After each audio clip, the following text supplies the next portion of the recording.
when we see this creeping Christian nationalism, this rising Christian nationalism, and when we start to lose that separation of church and state, we're not just losing all of those things, we're losing democracy and pluralism.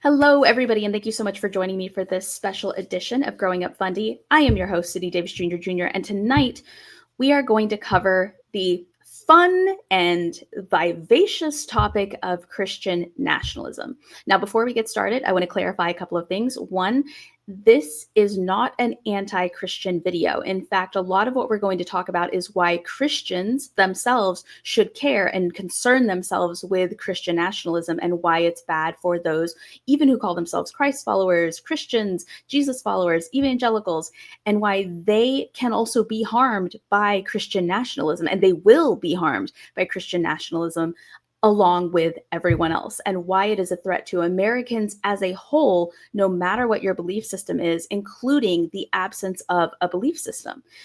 So before we get started, I just want to kind of go through how this episode is going to work. We're going to go through a presentation that I put together, and then at the end, I'm going to play an interview that I did with Andrew Seidel, who is a lawyer. He's an attorney, and he, I'm trying to think of like the right words. I can't think off the top of my head. Basically, he specializes in the separation of church and state, and he defends the separation of church and state. And we'll get into why that's important, but I highly recommend that you stick around for this interview, because even though it was recorded in 2023, I've never thought that the topic was more timely or more important than ever before, especially on a day like today, if you're watching this the first day that I post this episode. So stick around for the presentation, and then afterward, the episode and the interview I did with Andrew Seidel. All of the links for the topics we cover in his interview, as well as the topics I covered during my presentation, can be found in the show notes. But other than that, we're just going to dive right in. So what is Christian nationalism? Christian nationalism is a form of religious nationalism that focuses on promoting the Christian views of its followers in order to achieve prominence or dominance in political and social life. We're also going to talk about the separation of church and state. The words separation of church and state do not actually appear in the US Constitution, but the concept is enshrined in the very first freedom guaranteed by the First Amendment. Congress shall make no law respecting an establishment of religion. So what is Christian nationalism? It's when somebody basically tries to make the Christian church the law or the church of the United States or whatever country that Christian nationalism is taking place in. And the separation of church and state is something that is protected by the First Amendment here in the United States, even though the actual words separation of church and state don't appear in the US Constitution. Known as the Establishment Clause, the opening lines of the First Amendment prohibit the government from creating an official religion or favoring one religion or non-religion over another. So not only does this protect us from having one specific faith or denomination creating all of the laws, but it also doesn't allow you to be punished for having a faith if a non-religious government is the religion taking over. So you're protected both as a religious person and as a non-religious person. The separation of church and state enables all Americans to practice their deeply held beliefs in private and in public. So you can't be punished or you can't be retaliated against by practicing your faith in the church or at home, but you also can't be punished or retaliated against for practicing your religion in a public space. Say, for example, in the Nation of Islam with prayers, they are allowed to have their daily prayers. There's multiple. I wish I could tell you off the top of my head how many they're supposed to do with no retaliation. So This was an article that I found from AmericanProgress.org called Christian Nationalism is the Single Biggest Threat to America's Religious Freedom. You can find the link to the entire article in the show notes, but I just wanted to go ahead and read a little bit of it because I thought it was very pertinent to the topic. Religious liberty is enshrined in the U.S. Constitution, yet the meaning of this core American value has been debated throughout the nation's history. Today, conflicts most often arise from Christian nationalism, the anti-democratic notion that America is a nation by and for Christians alone.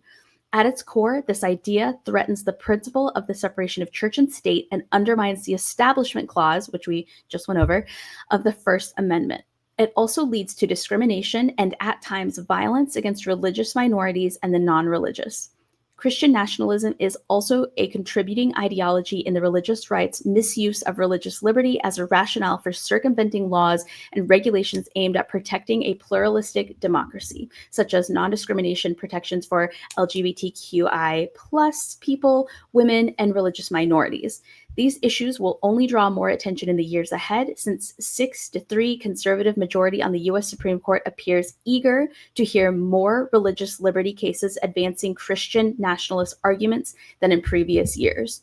So basically what we're seeing is more and more support for the illegal idea that Christian ideology should be upheld in law and should be upheld in court and should be upheld in certain cases that are brought to the Supreme Court than ever before. From NPR, Christian nationalist beliefs are rooted in the idea that the United States was founded as a Christian nation and that its laws should reflect certain Christian values. And versions of these beliefs are widely held by Americans of different ages, races, and backgrounds. In 2022, a Pew Research poll reported that 45% of Americans believe the country should be a Christian nation. More than half of those people said the Bible should influence U.S. laws. From freedomforum.org, without separating church from state, true religious freedom is impossible. Allowing one religious group preferential access or power can lead to a polarizing and contentious environment where we, the people, applies only to those in the majority at any given moment. Government support of religion puts some people's rights and beliefs over those of others. In the worst cases, it can require everyone, believers and non-believers alike, to jeopardize their beliefs to get equal treatment under the law.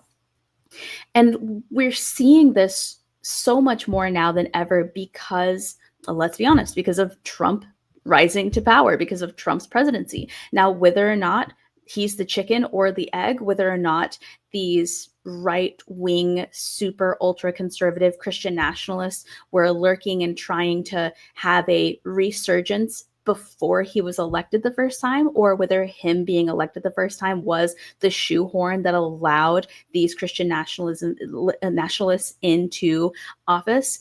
We could debate about that all day, but studies have shown, and also anybody with eyeballs and ears that has been alive since the first 2016 Trump election has seen that there has been a massive resurgence in people who, for one reason or another, feel that Christians should be the leading power and the lawmakers here in the United States. And we have landmark laws that at the time were rarely seen in any other part of the world, protecting us from having any religion as the basis religion for America, for American laws, for American leadership. And that is something we should fight to protect, even if you're Christian. And we'll dive into that a little bit more. But I cannot emphasize enough how important it is that even if you are a devout Christian, you should be concerned about this. You should be voicing your opinions on this. You should be just shouting from the rooftops that this is a bad idea and should not be protected in any way. What should be protected is Americans' right to practice whatever religion they want, including the absence of religion and including Christianity. And we'll talk a little bit more about why Christianity is also harmed by Christian nationalism, why Christians should care. You cannot have the freedom of religion without having the freedom from religion. Now, if you did not grow up Christian, if this is news to you, if you grew up a different religion or non-religious at all, something that you may not understand is just how many Christian denominations there are, just how many types of Christians there are in existence, even just in the United States today. And something that I remember being very, very important when I was my most devout was the idea that even within Christianity, there is a wrong type of Christian and a right type of Christian. There are weird types of Christian and bad types of Christian, and then there are good types of Christians. For example, Westboro Baptist Church, right? Even at my most devout, I remember saying on a regular basis, and I remember hearing people in my church saying on a regular basis, oh, we're not like them. We're not like Westboro Baptist Church. Those aren't real Christians. Those are people doing terrible things in the name of God, in the name of Christianity, and we rebuke them. But guess what? If you allow your nation to choose a religion and choose a denomination under which it will make all of its laws, you don't get to decide if Westboro style Christian is the type of Christian that will come into power. And guess what? That's the type of Christian that's coming into power right now. So if you don't want to be, say, Methodist, or if you don't want to be Presbyterian, or if you don't want to be the kind of Christian that grows their hair long so that they can wash the feet of Jesus in heaven, or you don't want to be the kind of Christian that needs 24 kids, a quiver full of arrows, or you don't want to be the kind of Christian who wears the scratchy underwear under your clothes for your whole life, you don't get to decide what type of Christian goes into office and begins making these laws. You can say with your full chest, and you can mean with your full chest, I'm the good type of Christian, I'm a chill type of Christian, I'm a modern type of Christian, but you should still be concerned with Christian nationalism making its way into the White House and making its way into the lawmakers and state lawmakers and the verbiage they're including in these laws that they're making and in Project 2025. Because even as a Christian, you are not safe. Even as a Christian, I think you and I can agree that you are never the right kind of Christian. There are other Christians that are looking to tear you down on a regular basis. And if you don't know what I mean, you're lying to yourself. You're lying to yourself. If you've never looked at another type of Christian and been like, well, at least I'm not that type, that's not a real Christian, blah, blah, blah, blah, you're lying to yourself. So you want to make sure that you have a secular government who has no skin in the game. They do not care what church you worship. The laws are not made based on any particular church that you should worship or religion that you should follow, because that allows everyone to follow whatever religion they want. Absence of religion, Islam, Judaism, Christianity, Hinduism, Taoism, the list goes on. And those people, including yourself, should be protected to be whatever type of religion they want. Let me add this back to the stage. There we go. A secular government who isn't concerned with upholding a specific religion or denomination ensures your ability to practice your own beliefs in peace. Now, here's where I think we really need to remember the separation of church and state isn't just about religion. It doesn't end there. And I talk a lot about this in the interview that I'm about to post at the end of this, or include at the end of this video with Andrew Seidel. But when you allow a religion to embroil itself into your lawmaking, and when you allow your nation to start creating laws and legislation based on a certain religion, it impacts every single aspect of life that you can't even think of right now. Even if you sit down to make a list of all the ways you think it might impact your life, I promise you'll miss something. But here are some of the most important ones that I think are the most impactful and the reasons we should care the most just right out of the gate. For example, sex education. If you are pro-life, if you are truly a pro-life person, you should care about sex education. You should care about people getting what they need in terms of birth control, in terms of proper, accurate family planning information. There is no such thing as a culture in which abstinence is the most effective form of family planning and birth control. And if you are truly pro-life, you would hope that birth control, that condoms, that sex education is available to everyone. Because if you are truly pro-life and you're not just pro-birth, which is what a lot of these lawmakers are, because they don't give a shit about what happens to these babies once they're born, they cut all the government funding for them and their moms, who apparently should have kept their legs closed. If you're truly pro-life, then you understand the idea that you don't want lives coming into a world that can't support them and can't sustain them. So sex education should be important to everyone, including Christians. Purity culture is not something that should be taught in schools. Purity culture is not a real thing, and yet it has harmed so many millions and millions of people over the past generations, including myself, because it was taught as the Christian way to live, when in all actuality, what it's doing is it's going against biology, it's going against chemistry, it's going against the cells in the human body and their automated systems that drive human beings to lust and to need to procreate. Purity culture is not a thing. It's just like, there's no such thing as being pure and impure. It's gross. What you need sex education. You need to teach people about STDs. You need to teach people about the idea that, hey, the number one way you won't get pregnant is not having sex. But if you decide to have sex, here's the safe ways to do it. Here's how you handle that. Here's how you make sure you're safe, your partner is safe. You're not just bringing kids willy-nilly into this world and dumping them into the foster care system that's already overloaded and underfunded. So if you're truly pro-life, you should care about sex education. Something else that it impacts in a negative way is science. I put evolution, but there are so many aspects of science that are negatively impacted by the idea of Christian nationalism. People get to argue, they get to debate about science, and not in the way that we want, not in the way where, oh, we're constantly improving things and learning things, and let's talk about why this might have been the right idea in the 1800s, but what we've discovered since then. No, literally, Christian nationalism allows you to argue whether or not science is even real, whether or not the world is even flat or round. And we waste so much time and resource on these absolutely ignorant ideas that spawn from nothing other than evangelical teachings, that we don't focus on the real issues at hand, like how are we going to save the environment? How are we going to cure cancer? How are we going to do these things, when people are instead making science a political argument and decide whether or not they believe in it or not? It's like those people who say birds aren't real. Like, what the fuck?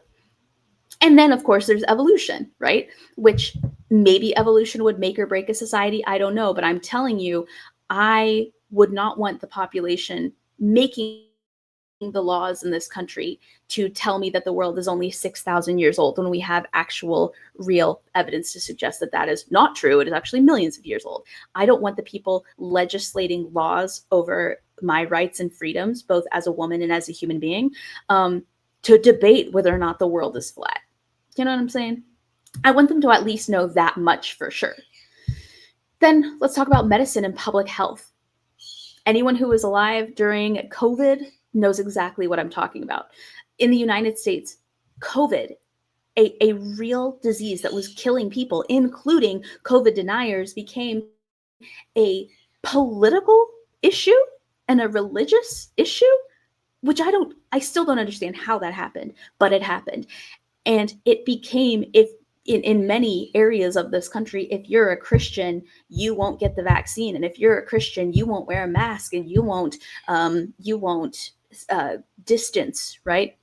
Which is insane, which is absolutely insane. So we lose a lot of opportunities to do things like eradicate diseases, eradicate illnesses that some of them were previously eradicated, and now they're back and they're swarming through kindergartens because parents have decided that essential oils are better than listening to the CDC, right? In fact, I think they're even talking about defunding the CDC. But these are the ways that you don't even think about Christian nationalism harming us as a society and as a country and as a culture until it's happening. And then, of course, history, right? The Christian nationalists want to implement the Bible in real history as opposed to a fiction class, which is what it should be. They want to implement biblical teaching. Look at Oklahoma. They want to implement the Bible into Oklahoma schools. My argument is, hey, please make sure you're at least in, I don't know, not the bottom three. states for education before you start implementing kooky, crazy things like putting the Bible back in schools. They want to talk about the flood. And again, they want these to be implemented as real, actual educational topics as opposed to a class that you can take if you're interested in. I don't think there's anything wrong with a biblical studies class, just curious what the Bible says, curious what the stories are, if there's any historical relevance there, yada, yada, yada. But to actually take the Bible and make it a textbook in school and to call it the truth is insanity, and you should be worried about it, including Christians. The most important thing I want you to remember, though, is you can still be a Christian and you can still be a proud American and not support Christian nationalism. That's one of the ways they get you when topics like Christian nationalism come up, is they make you think that you can't be a Christian who serves God and believes in things like Jesus and not be a Christian nationalist, or you can't be a proud American if you're not the white Christian nationalist proud American. And that is ridiculous. That is absolutely ridiculous. In fact, this most recent election cycle is the most I've ever seen veterans coming out against Christian nationalism and saying that this is not the America they fought for. Those people are veterans.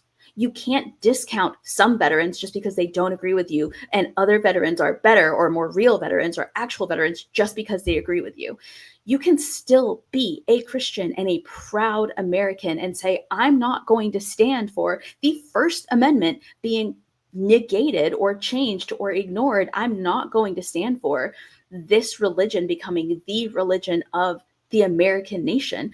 I'm going to support my brothers and sisters here in the United States having the right to worship however they want. Besides, as a Christian, isn't free will the whole thing? Isn't that literally the whole brand, that you have free will to do whatever you want? So why would you want to elect a Christian nationalist leadership and Christian nationalist members of Congress if that takes away the free will to be able to choose whether or not you're a Christian? Don't you want people to become Christians because they want to and because they're attracted to it, not because the government essentially held a proverbial gun to their head and made them be Christians or made them follow these laws? The idea of free will that God says he gives you in the Bible and that Jesus says you're given in the Bible should also be available now for American citizens. Isn't that the whole thing? So if anything, if you agree with nothing else I've said today, at least we have to agree that free will is part of the whole thing. It's like your whole brand, right? So that being said, I wanted to just take a moment, given the climate that we're headed into, to really focus on what Christian nationalism is. I think if something is going to get you heated, if something's going to be a major topic, if something's going to be something that you want to defend against or you want to speak out against, we just need to make sure that we know exactly what it is we're talking about and how it impacts us directly with examples and sources. But also, I think it's important to highlight this idea that they are going to try and make you think that you can't be a Christian if you don't support Christian nationalism. And they are going to try and make you think that you can't be a true American or a proud American if you don't support Christian nationalism. And that is not true. That could not be further from the truth. And it gets me heated just thinking about it. But that being said, you can find links to a bunch of resources in the comments. And you might be wondering, what can we do about Christian nationalism? What can we do if we want to speak out, if we're Christians or non-Christians and we want to speak out on Christian nationalism? And that is where I'm going to guide you to the recording I'm about to play from my interview with Andrew Seidel, where we dive deep into what is it that you can do as an individual single person to help speak out against and fight Christian nationalism.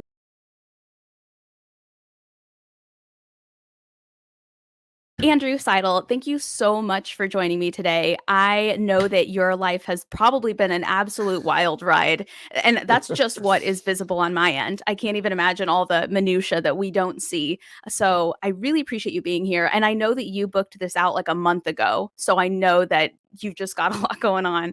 But I really wanted to talk to you because when I found out that you were going to be one of the speakers at the Secular Student Alliance, I did a little digging into your background, and I just thought you had one of the most fascinating bios I'd ever read. And then when I saw you deliver your presentation, I was even more fascinated because I just thought the subject matter was important, but it's also entertaining, but it's also it's hard to describe just how important what it is that you do. So enough from me. Why don't you tell us in your own words what it is that you do, and we'll go from there.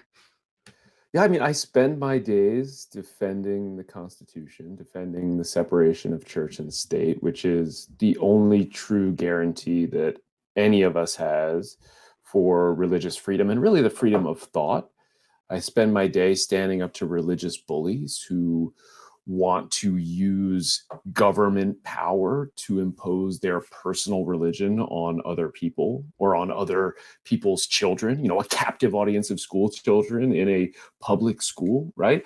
So this is what I spend my time doing, fighting for a principle that is bigger than myself. And to me, the fight for the separation of church and state is really, I think, the fight of our times.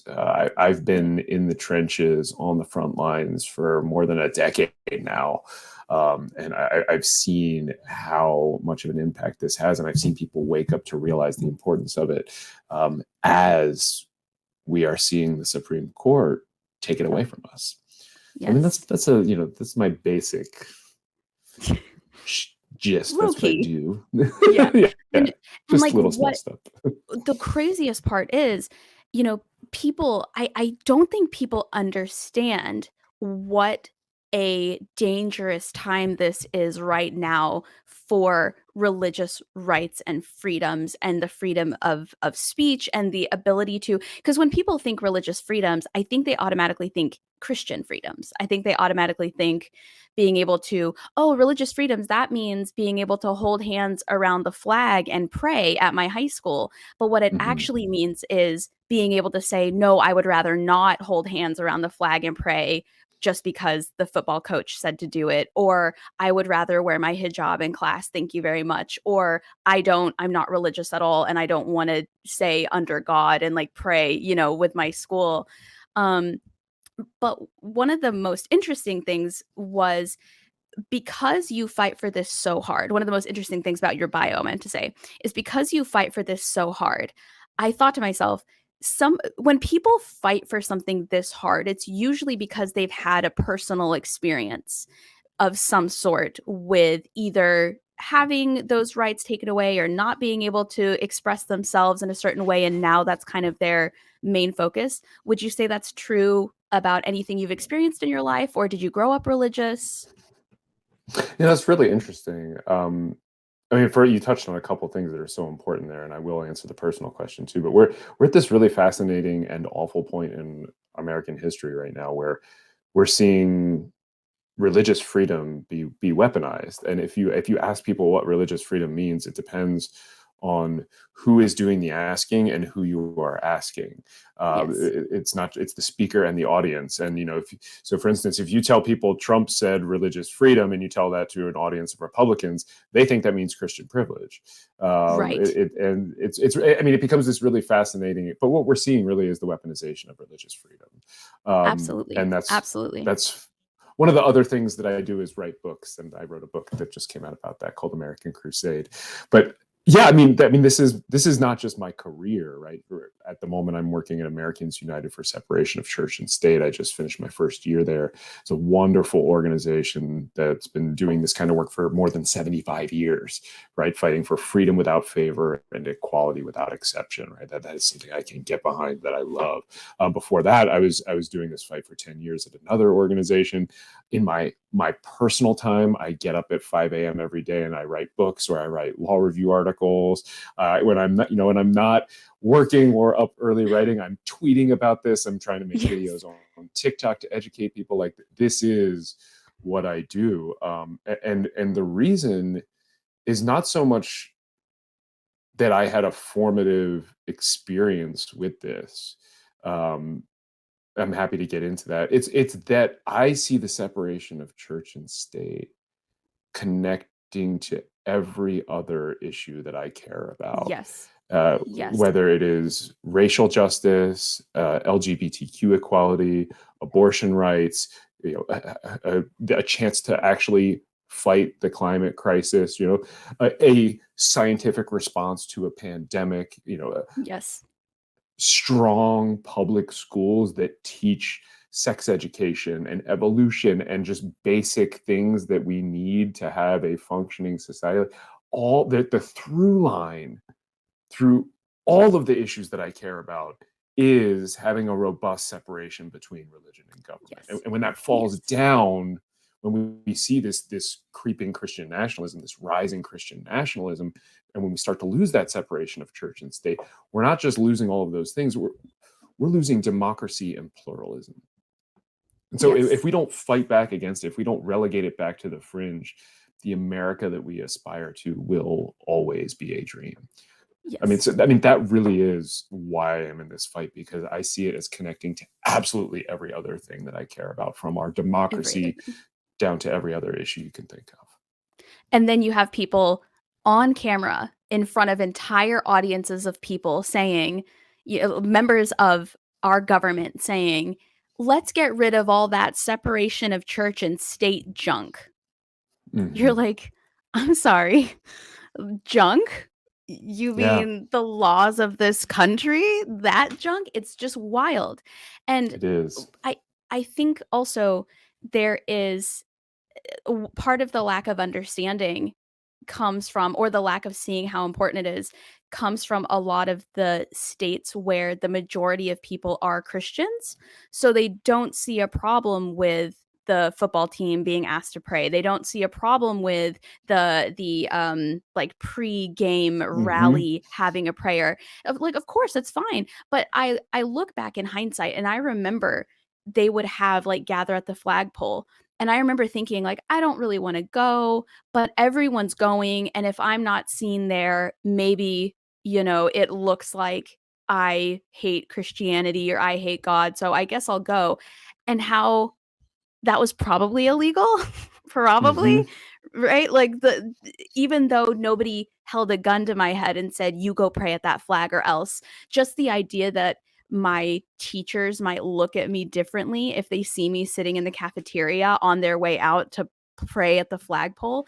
Even small things like that, those moments are what I feel like slowly over time we let people get away with them, and then the next thing you know, politicians are saying, let's get rid of that church and state separation junk, and it happens that fast.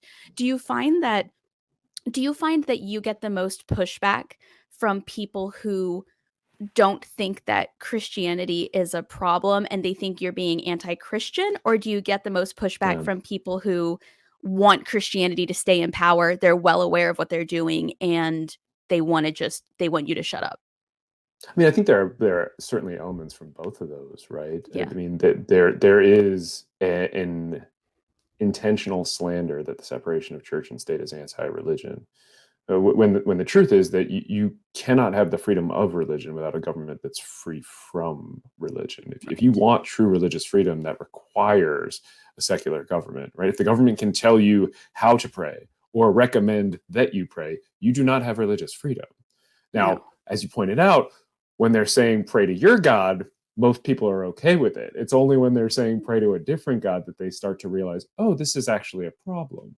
Yes. And to me, look, the wall of separation between church and state is an American original, right? That is an American invention. The idea was floating around in the ether of the Enlightenment, but it was born and first implemented in the American experiment. Until then, no other nation in the history of the world had sought to protect the ability of its citizens to think freely by separating religion and government. Now, there's a lot to be ashamed of in our Constitution, but that is something that we can be proud of. And we shouldn't let people undermine it with myths about a Christian founding. And, I mean, one of the things that, as we've been talking, that I've been thinking about is, you asked me about my upbringing and like what motivates me. And two of the things that I was taught early on by my parents, by my mom, really were to question authority, even if it got me in trouble, and it did with decent frequency in school. Teachers don't necessarily like it when you call them out. And the other was to not stand quietly by when you see injustice. Right. to stand up to bullies, to stand up to people who have power over others and are abusing it or abusing those others.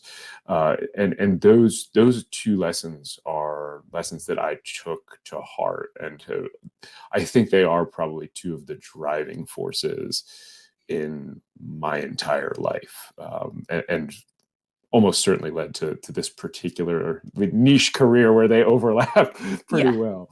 Yeah. Yeah. And I think also one of the most insidious, and feel free to disagree with anything I say openly, just be like, no, that's bullshit. I will. Yeah. Yeah, please do. Like, I forget to tell people, like, I'm a former debater, like, do it. But I think one of the most insidious things about specifically the chokehold that Christianity has on the American culture, American lawmakers, the Republican Party, is that it's it's so easy for them to say things like, "What's wrong with having students pray? What's wrong with that? It won't hurt them. Nobody's ever been hurt being asked to pray. If anything, it'll help them. There's nothing wrong with prayer." It's like no different than meditation. But what these people don't understand is that the same exact people who push prayer in schools or anything like that, they also very likely push purity culture, and they very likely push harmful stereotypes about things like people who follow Islam or people who grew up Jewish. It's like, it's not just a kid's not going to get hurt for praying.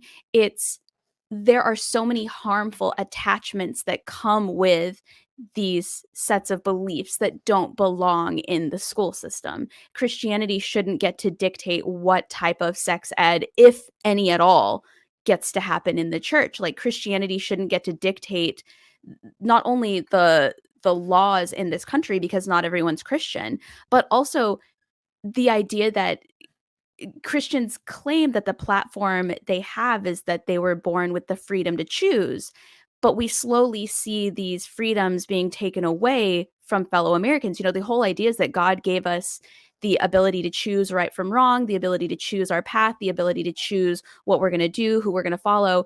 And yet, when more and more people stand up and say, we're not going to follow the way of Jesus or the way of God, they suddenly make it more and more difficult, either legally or educationally or however, to not follow those rules. And so it doesn't even make a lot of sense inherently to say, like, you tell me on Sunday that God gives me the right to choose, and yet when I choose the side that you don't like, you take away my freedom to continue to choose that. It just doesn't make a lot of sense.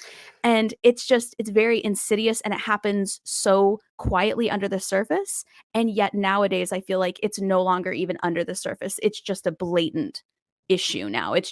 They're saying it on TV, they're saying it on the radio, they're saying it on podcasts, they're saying it on Fox News and CNN, and it's becoming the norm, which is so dangerous. I mean, they're certainly saying the quiet part out loud. And to take your first example, in that the children in a public school already can pray if they want to. Kids are free to pray in school. Like, there's an There's old no joke school that every that's banning politician, prayer. yeah, there's every politician you've ever heard has told this joke about how, as long as there's math tests in public schools, there's going to be prayer, right? Like, kids can pray if they want. We're not talking about kids praying. We're Right. talking about the government organizing and imposing prayer on other Yes. people's children. Exactly. And that is a problem that everybody should be pissed off about. And I think that gets to your point that, like, there's all these other things that are attached with it. It's a giveaway, right? Because Yes. students already have that freedom. It's not about that freedom. It's not about Right. letting students pray. It's about coercing them into prayer. Yes. And the second point that I think you touched on, that I think is just so important, that's often missed in this discussion, is that the separation of church and state shields our laws from the influence of any one religion. And that is what frees us to come together as equals and build a stronger democracy. And I just want to give you one example of that from a recent case that Americans United took, because I think it's really, really important. This is a case that we filed in Missouri about the abortion ban in Missouri. And when Missouri legislators passed the abortion ban, they wrote into the law, "Almighty God is the author of life." not only did they write that into the actual law book, the text of the statute, they said the quiet part out loud when they were passing the law on the floor of the Missouri legislature. They said things like, my God doesn't give us a choice in this matter, and being from the biblical side of it, and Psalms 119 this, and as a Catholic that, right? They were clear that they were abusing their power to impose their personal religion on everybody else. Yes. And that is exactly what the separation of church and state is designed to stop and designed to protect against. And that is bullying in the worst shape and form, I think. And that's the kind of thing that I'm always going to stand up for. Against, rather. Yeah. And I saw somebody tweet the other day. I think it was a comedian that I know who said, part of being on the side of the furthest right is making up things that have never happened and then passing laws about it. And I was thinking about that one day, and we were walking around downtown Nashville, and there's this bar where in big red letters it says, "We proudly serve troops," in like big aggressive letters. And I looked at my partner and I said, is there a bar here that's not serving troops? I said, is there a bar here who's saying, get the fuck out of here, you soldier? And I feel like that's the prayer thing. I'm so glad you made that distinction. It's not about allowing students to pray. Everybody's allowed to pray. There's people out here who think that we're taking God out of children's lives when they step into school. That's not what we're doing. We're saying school is one place, church is another place. You are welcome to pray over your math test as much as you want. I tried, it didn't work. I'm just saying, I think that was the beginning of my atheist career, probably.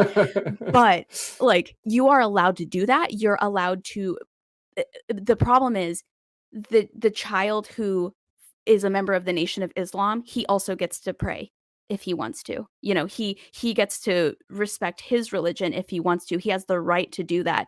But what doesn't get to happen is the school doesn't get to hire a speaker from First Baptist Church to come in and talk to the students about why God's grace is so important. That doesn't get to happen. And again, it's so easy for people who are either already Christian or they don't have a problem with Christianity to say, why is that such a problem?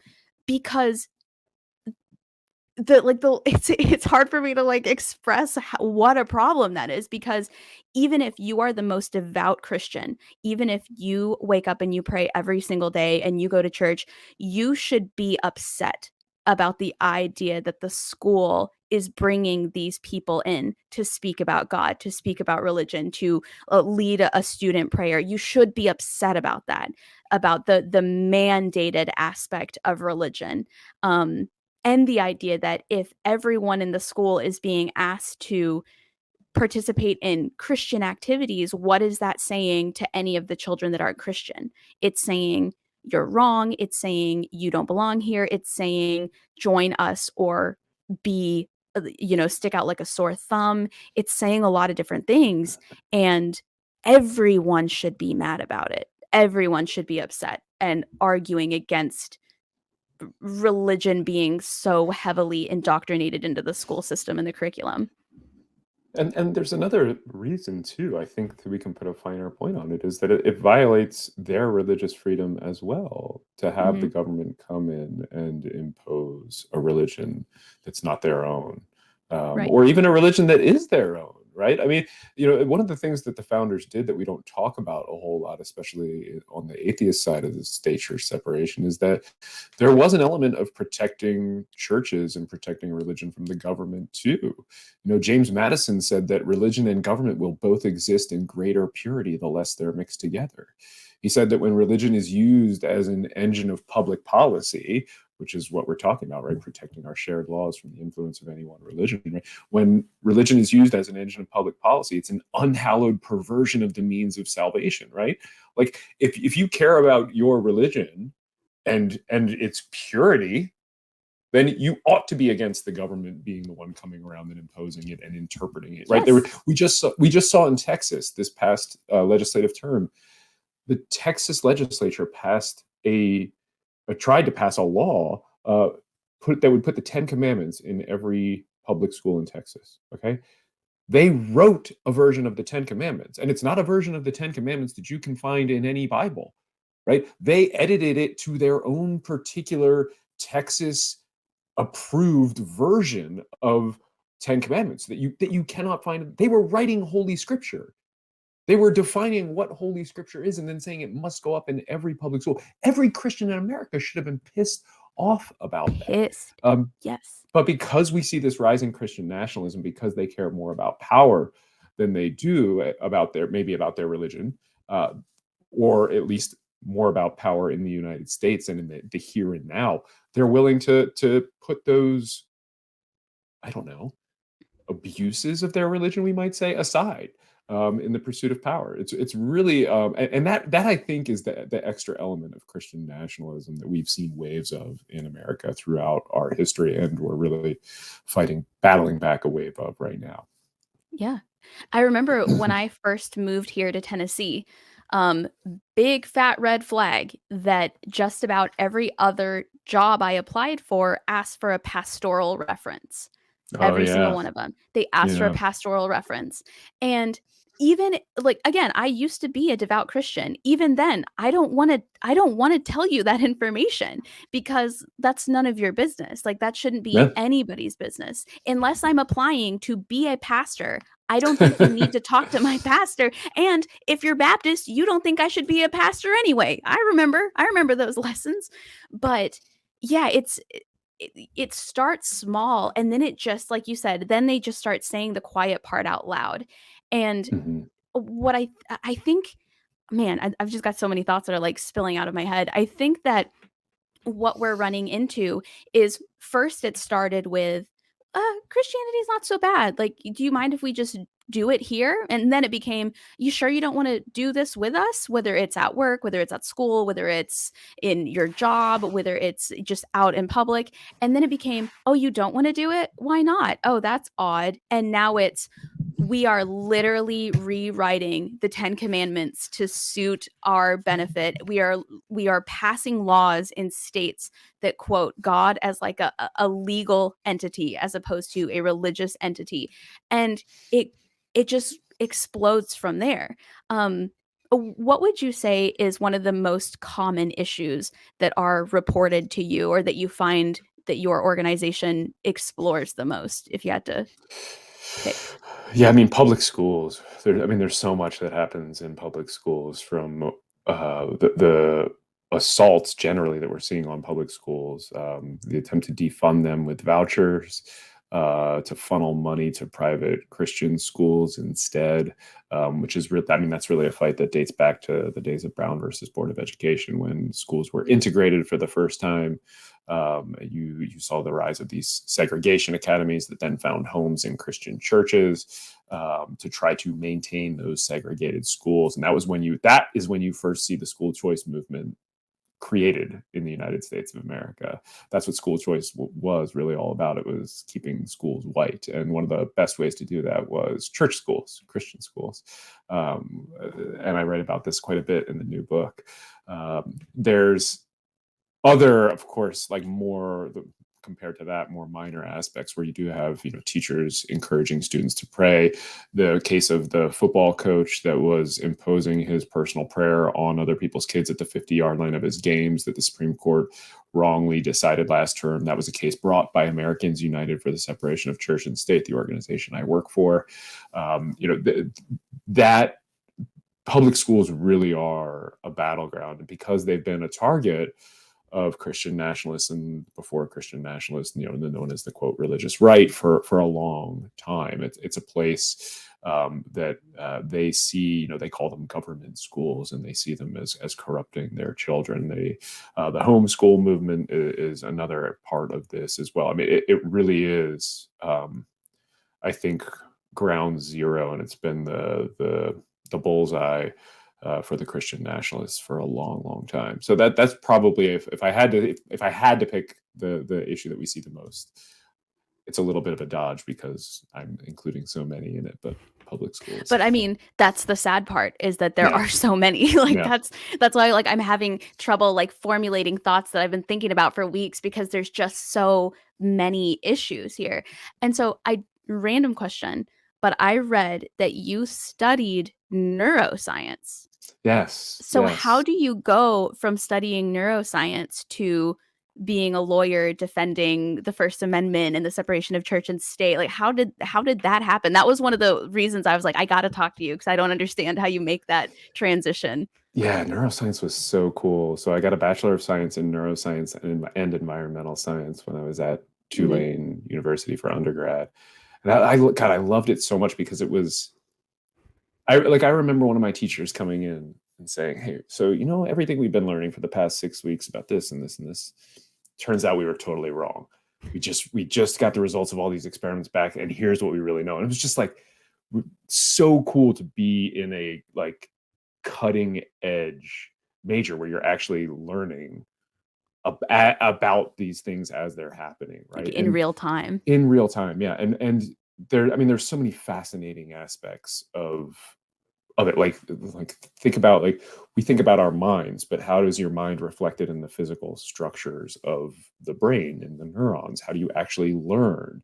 It's actually neurons making connections with other neurons, or expanding those connections, making them essentially like a little bit able to flow a little bit faster. It may be a way to think about it. It was an amazing major. I was going to be a doctor. That's what when I went to college, that's what I wanted to do. I wanted to help people that way.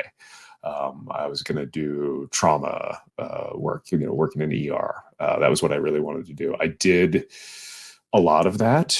I did all the pre-med requirements. I was actually Really? yep, I was an EMT for a while. I worked in hospitals for a long time.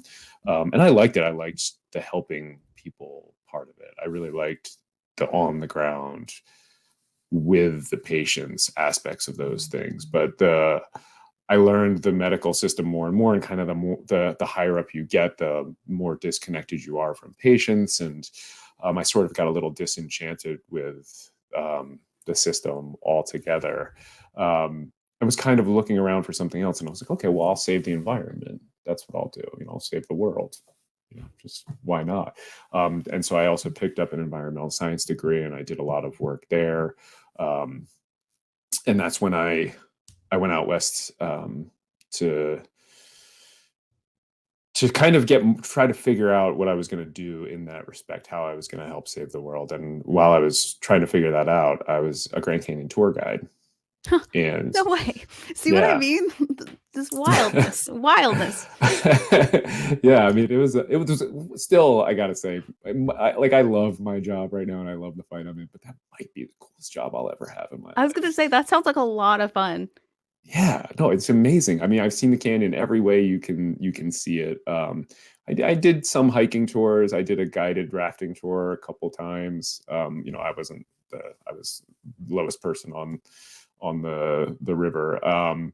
I've done mostly, though, what I would do is that where the money was you would do the day trips. You pick up a van of people in like Flagstaff and drive them up to the canyon, give them the tour of all the stuff on the south rim, and drop them back off in Flagstaff in the evening. But the hiking tours were really a lot of fun. I mean, it's an amazing place, and so many formative, just truly awesome experiences. And I had a couple in my van that I was kind of talking to. I think there was only 4 people in the van that day, and one of them was this married couple, and they were both environmental lawyers. I don't know who that. One of these days, I'm like hoping they'll hear me somewhere Yeah. and be like, "We are the couple." I don't know who they were, but they basically, like, I had been thinking about law school. I'd been thinking about law school for a little over a year at that point, ever since I was jury foreman on a murder trial. And That's wild. they basically convinced me. They were like, at least go take the LSAT and then Yeah. just see. And so I went home. I think it was like a Tuesday or Wednesday. The LSAT was that Saturday. So I went to Barnes and Noble and took a practice test, took the LSAT, and then started applying for law schools. This is unhinged. Unhinged. This is unhinged. Yeah. I mean, so I mean, that's how I ended up in law school. And I went to law school I was like, I'm going to do environmental law. That's what I'm going to do. Specifically, I'm going to do international environmental law, because I'm going to fucking stop climate change. I'm going to use the law to stop climate change.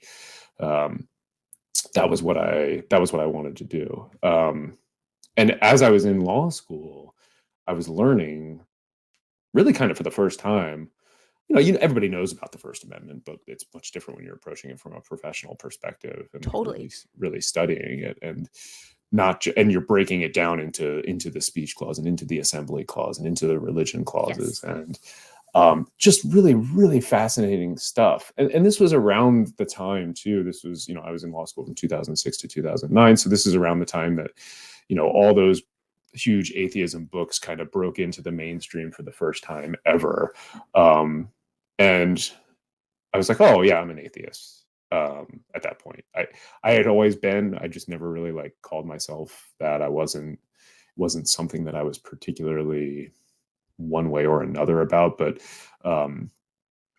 learning more and more about it. I mean, I'm happy to talk about like how that happened to me from my childhood, but that kind of the intersection of those two things and learning about Christian, what we now realize is Christian nationalism. And I think that's the appropriate label for it. And Totally. Seeing how much harm it was doing, and connecting those dots that we already talked about, connecting, while I was in law school, I'm like, man, maybe this is what I need to be doing with my career. And I continued on doing the environmental law stuff. I actually got a second law degree in international environmental law. I did a fellowship in that. I wrote a guidebook that literally nobody is ever going to read, and you can't find it, so don't even bother Googling. And I was kind of at this crossroads where I got a good offer in environmental law to start. Basically, it wasn't nonprofit, so it's not 100% what I wanted to do, but to start a firm that would have been doing wind and water and weed in southern Colorado, which would have been a big deal, would have been good money too, or go work at the Freedom from Religion Foundation and fight religious bullies for a living. Mm-hmm. And I kind of really wanted to do the FFRF gig, but I was struggling with it. And I was talking to my sister, and she said, Andrew, how many lawyers out there do like environmental law? Aren't there like kind of a lot? And I was like, yeah, there's thousands, like really talented, brilliant, like much smarter than I am. She's like, how many people do this other thing? I was like 4? I don't know. And the answer is less than 20. And I know them all very well. We're all good friends right now. Yeah. And she's like, I think you'll have a much bigger impact there. And then she's like, and the way you're talking about it. And then we had this conversation about how it connects to every other issue that we care about. And she's like, what about environmental law? And I'm like, oh, absolutely environmental law. And she's like, really? How? And like, this was right around the time there was a guy in the House, who's still there last I checked, Representative Shimkus from Illinois, who was the head of one of the science panels in the House. And I remember this so vividly. It was during a hearing. He said, I'm sure you can Google this and you will find it, I'm sure. He said, listen, we don't have to worry about global climate change. God promised Noah he was not going to flood the earth again. And right, this is the guy who is defining climate policy and science policy for the House of Representatives, citing the Bible as a reason we don't need to worry about it. Right. So yeah, the separation of church and state has a thing or two to say about environmental law and climate change. It's like, then why, sir, do we live in a microwave? Out of curiosity, if that promise was made. How come I can't go outside? Yes. So yeah, I mean, after that, I took the FFRF job, and I've not looked back since. Yeah, and you're still involved with them, right? I mean, I work for the Americans United for Separation of Church and State right now. I was with FFRF for 10 years. I still have a ton of friends there. The people that I worked alongside there were some of the most devoted and talented people I've ever had the good fortune to know. I count them all very close friends. And I am speaking at the FFRF convention in October. So. Interesting. And so for people who are listening to this and they're not like us, they don't read about this stuff all the time obsessively, how would you describe Christian nationalism and the difference between being a Christian nationalist and just being proud of being an American? Yeah, I mean, that's a really, I think, important question. Christian nationalism, first of all, it's an existential threat to the American Republic. It's fundamentally opposed to democracy and pluralism. And one of the things that I like to ask people is, do we have a government of the people, for the people, and by the people? Or is ours a government of the Christians, for the Christians, and by the Christians? Because that's the battle that we're in right now. That's a really good question. It is. I mean, we're in a desperate fight against Christian nationalism, which you can define it a whole bunch of different ways. And, I've got Andrew Whitehead and Sam Perry, who are these close friends who are sociologists who've written a great book on it, and Robbie Jones, who studies it. They're sociologists, they're academics studying it. But I like to think of it as it's a political theology that is an existential threat to our republic. And the first book I wrote was called "The Founding Myth: Why Christian Nationalism is Un-American," and it's not often that came out in 2019, and so it's not often that you choose a subtitle and then the subject of it runs out to prove you right by assaulting democracy and fomenting an insurrection. But that's what happened on January 6th. And Literally, it's not just the insurrection, right? White Christian nationalism it's a claim. It's the claim that America was founded as a Christian nation, that our laws and government are based on Christian or sometimes Judeo-Christian principles. And most importantly, that we've strayed from that foundation, right? We've gotten away from our godly roots. yep. And so they use the language of return, getting back to those roots, to justify public policy and insurrections. And it's things that you remember, like the Muslim ban, right? I mean, that's Christian nationalism in print. The child separation policy at the border, then Attorney General Jeff Sessions justified that by pointing to Romans 13. Yes. Right? He learned how to do that in the White House Bible study. Yes. There's this group called Project Blitz, which is this statewide shadow network that was formed explicitly to push Christian nationalist bills. And Americans United has been on the front lines of fighting Project Blitz. I think it's the one last thing I'll say about Christian nationalism is that it's really important. It is not a scholarly debate about how our country was founded or our history. That's what people thought of it for a long time, right? Like, oh, America was founded as a Christian nation. No, it wasn't. Like, that's how it kind of manifested itself. But it really is this sinister exclusionary movement, and it rewrites our history in an attempt to redefine America according to the Christian nationalist identity. Yes.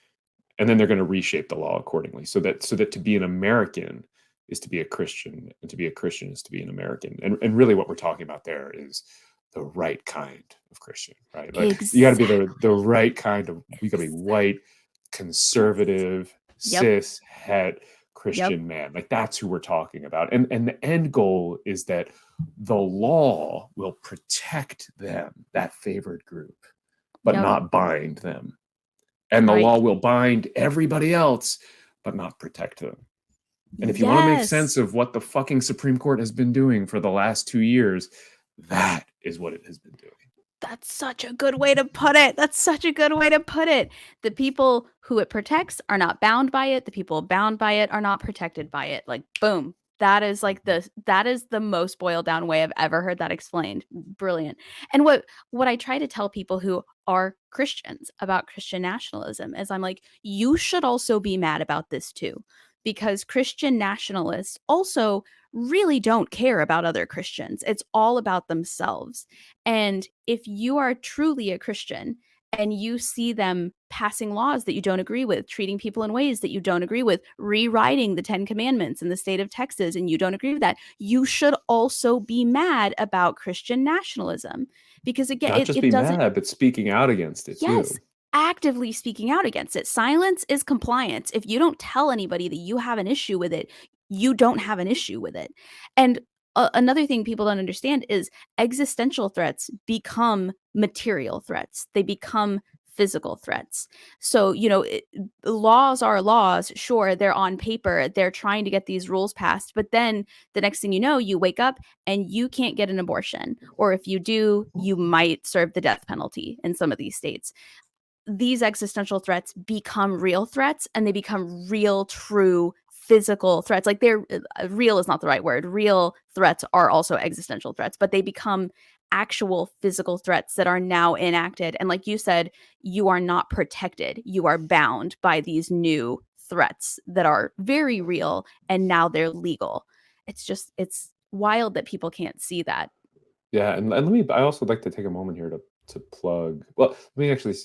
I did one of the things I'm most proud of in my career is I helped spearhead a report on the role that Christian nationalism played in the January 6th insurrection. And I was writing an epilogue for The Founding Myth, my first book, about January 6th. And there was so much there. There was the ties between Christian nationalism were so copious and obvious. And my publisher was like, you get 3,000 words. And I was like, how about you give me 30,000? And they were like, that's a third of your book. We can't do that.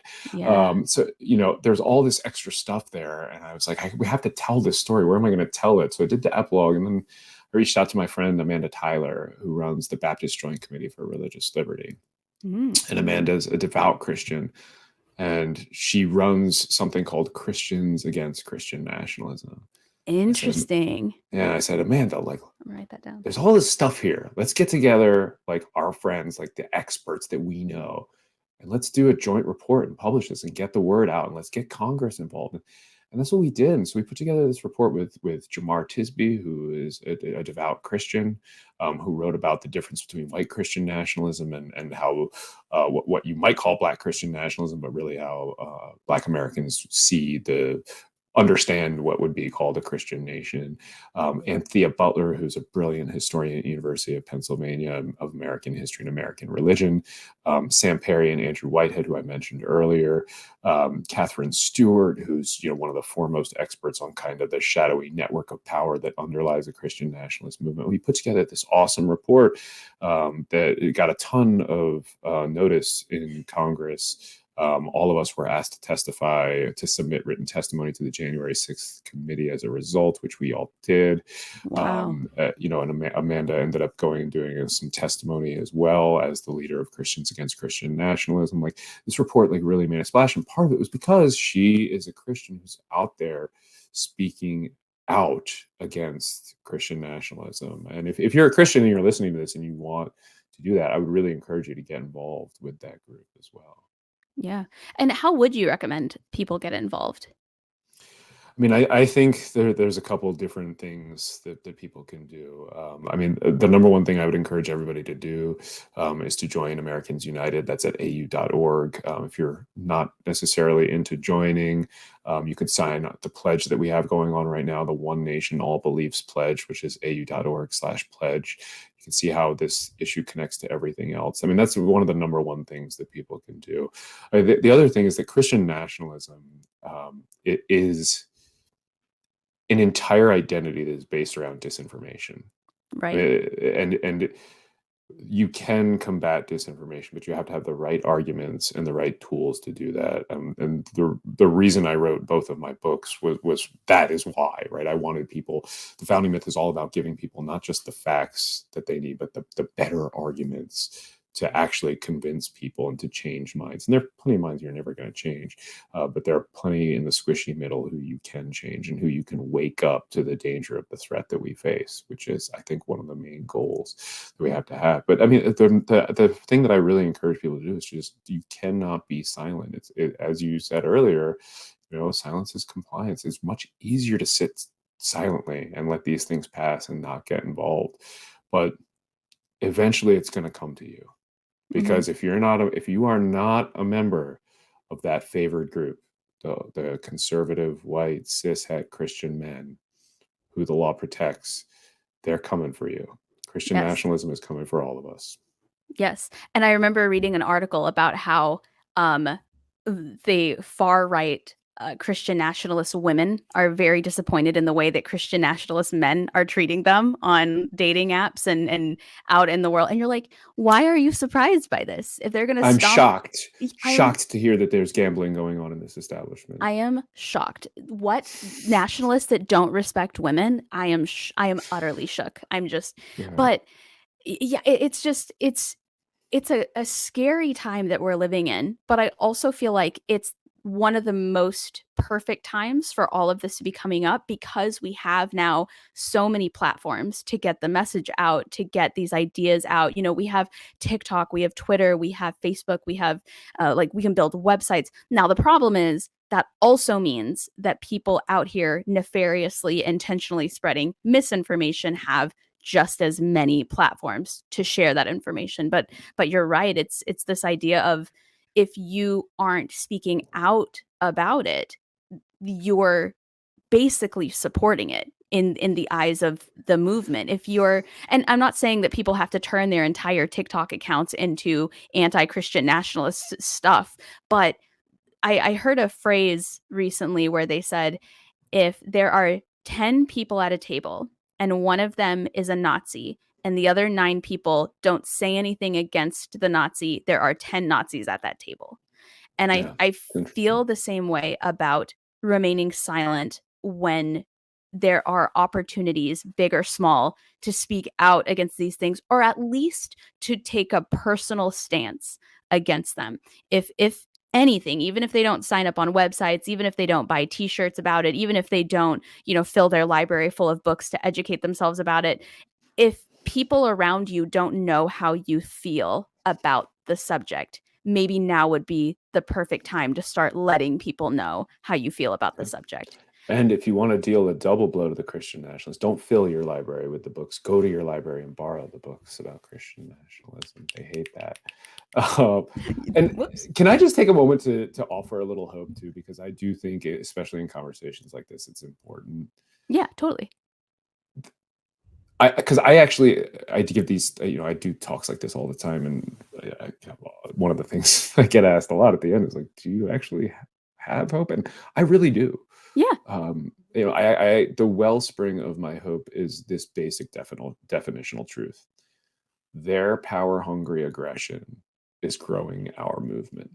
Yes. Right. Their wins, like in the Dobbs case, which overturned Roe versus Wade, in the coach imposing prayer on other people's children, and in the affirmative action, and all the things that have just gone to shit, it seems like lately. In the 303 creative case that the Supreme Court decided today, their wins swell our ranks. Yes. And what they're actually doing is creating a feedback loop, because the why of Christian nationalism, why are they turning to strong men? Why are they turning to this Christian nation? Why are they turning to the January 6th insurrection? Is because they are seeing the power and privilege and deference that they are used to slipping away. Yes. And white Christian nationalists are working to privilege the chosen few. So every legislative and legal victory that they notch, by definition, alienates more people, wakes more people up to the danger, and drives more people away from their movement. Yes. Right. So they are crusading because we are working to meet the unmet promise in the American Declaration of Independence and the U.S. Constitution, right? The self-evident truth that all are equal, that we the people means all the people. And previous generations have failed to realize those aspirations, right? Leaving it to their children to contend with human tragedies like slavery and segregation and the subjugation of women and discrimination against LGBTQ people, and now the climate crisis. And as we march toward that progress, Christian nationalists are fighting ever harder against it, that they will not go gently. They will rage against the dying of their privilege. But in the end, we will win. And that's because they fight only for themselves. Yep. And where they are selfish, we can be selfless. They want supremacy, we want equality. And that's why in the end, we will triumph. Not because our principle is inherently better than theirs, though it is. Don't make no mistake. It is. We're right. Yeah. They're wrong. But because the math is on our side, right? We have the numbers. And that's what they are fighting. That's what they are raging against. And you can fight City Hall, but you can't fight math. And so I really do have hope. I really, really do. Yeah. And I think now more hope than ever, because it's very similar, talking about these things all the time. It makes you sound like you don't have any hope, but I've actually I don't think ever had more hope than I do now. And I think you hit the nail on the head. People don't fight tooth and nail against a problem that isn't there. Well, I say that, but then I remember Republicans do that actually all the time.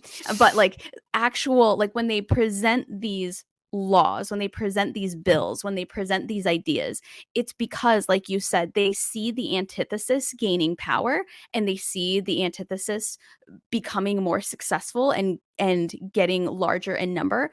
And while it is terrible when we have things like today, decisions being made in the highest courts of this nation that are against our better good, I suppose I should say, we should also recognize that these are fear actions. These are actions coming from people that are quaking in their boots because the way of life that they cherish, that they love, that works best for them is on the decline, and they're doing whatever they can to make it a rule even far beyond the day that they die. And so I think it's actually a great sign that they're fighting so hard. And I've never had more faith in a generation than I have in Gen Z, because you want to talk about activists. I've seen them do stuff. They weren't even old enough to vote, and I saw them wreak havoc in the last election. It's just wild to watch, and I have nothing but faith in them. But also, I never want to get to the point where I have so much faith that I'm complacent and I don't feel like I need to be nearly as active or say anything because everybody else has got it. We're doing great. Because then you have 2016 elections all over again, where I'm glad you said that. Yeah. To me, like, I think that's such an important extra point. It's worth emphasizing. Like, I'm so impressed by this younger generation. I'm so pissed that it's falling to them, and I feel like everybody's saying, like, you know, they're going to be the ones to save us. It's like, well, let's help them. Let's not just say they they're going to do it. Let's do as much as we fucking can to help them first. I appreciate that very much. It's like, don't get me wrong, they're doing great, but only because they literally have to. Otherwise, shit is like burning to the ground. They want to continue to live in this country. Well, I want to be respectful of your time, and I know that we're scheduled to go till right about now. So if you had just a piece of advice for somebody listening to this, whether they're Christian, whether they're not, whether they're Muslim, whether they're atheist, and maybe they're young, early 20s, or maybe they're not young, but they're just kind of finding out about all this for the first time for whatever reason, what advice would you give them on how to stay strong and how to make their voice heard? I mean, you make your voice heard by speaking up. You make your voice heard by voting. I do think that's absolutely crucial. And yes, sometimes voting is choosing the lesser of two evils and not being excited about the choice. That's what it means. Like, also, you're never going to fully agree with any candidate you vote for. If that's what you need to vote for somebody, then you need to be running for office, which I would also encourage everybody listening to do. Run for something. And Run for Something is also a good organization to help you run for something. I mean, I think arming yourself with knowledge in this fight is also just absolutely a key, and getting out there and having these debates and not sitting quietly by. And, you know, I mean, not everybody wants to be in the trenches fighting. That's perfectly okay. Speaking up is more than enough. And if you can't do any of those things, you can certainly donate to candidates and organizations that can do those things on your behalf.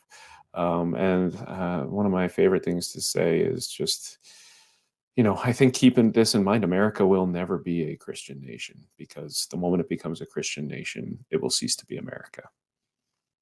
Yeah, absolutely. Absolutely. Well, Andrew, I really appreciate your time and your opinions and your wisdom and for being here, because again, I know that you've got more, like, you've got so much on your plate right now. And believe it or not, it's 9 p.m. I'm going to do another interview after this. Believe it. Really? This is my life. Yes. That's wild. Well, I love that this is one of them. I appreciate you stopping by, and I will link your books below. I'll link all the websites that you mentioned below. If people are interested in getting involved or reading your books, that will all be in whatever platform you're listening on. It'll be in the description. And yeah, Andrew, thank you so much. I really appreciate your time. It was a pleasure to meet you finally. My pleasure.